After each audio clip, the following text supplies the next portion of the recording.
Here are three more deeply unsettling true horror stories. 1. The Eilean Mor Lighthouse Mystery. In December 1900, three lighthouse keepers vanished without a trace from a small, isolated lighthouse on Eilean Mor, one of the Flannan Isles off the coast of Scotland. When a relief vessel arrived on December 26th, they found the lighthouse in a state of complete disarray. The entrance gate and main door were both closed, but inside, everything suggested a sudden and inexplicable abandonment. The men's beds were unmade, a chair was overturned, and a half-eaten meal sat cold on the table. The lighthouse log, meticulously kept until that point, contained increasingly bizarre entries in the days leading up to their disappearance. The last entry, written by the head keeper Thomas Marshall, spoke of violent storms, though weather records showed calm conditions. More disturbingly, the log entries became progressively more erratic and strange, with references to an unnamed terror and ominous statements about something watching. The three experienced lighthouse keepers, Marshall, James Duckett, and Donald MacArthur, had simply vanished. Their oilskin coats were still hanging, suggesting they left in a hurry without proper protection. An official investigation found no explanation, no signs of struggle, no bodies, no evidence of foul play.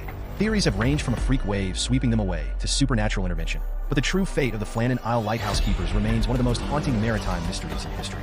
Local folklore among Scottish islanders whispers of ancient curses and sea demons, adding an extra layer of supernatural dread to an already inexplicable disappearance. 2.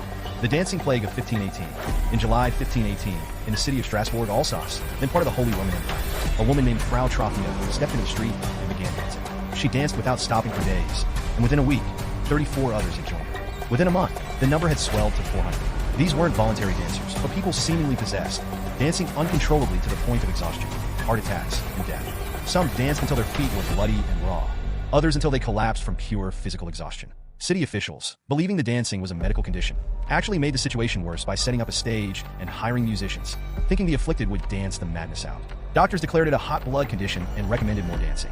Historians and medical researchers have spent centuries trying to understand this event, proposing theories ranging from mass psychogenic illness triggered by extreme stress and malnutrition, to ergot poisoning from fungus-infected rye bread that could cause hallucinations and muscular spasms. By the time the dancing plague ended, approximately 15% of the population had died. Some victims danced for months, their bodies seemingly no longer under their own control, in what remains one of the most terrifying and inexplicable mass hysteria events in human history. 3. The Watseka Wonder. In the late 1870s in Watseka, Illinois, a young woman named Lurency Venom became the center of one of the most documented cases of supposed spirit possession in American history. At 14, Lurency began experiencing what doctors at the time called fits, periods of apparent possession during which she would speak in different voices, claim to be various deceased individuals, and demonstrate knowledge she could not possibly have known.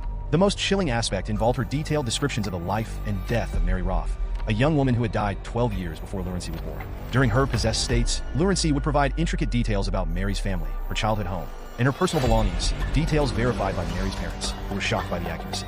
Eventually, Mary's parents invited Lurency, or the spirit claiming to be Mary, to live with them.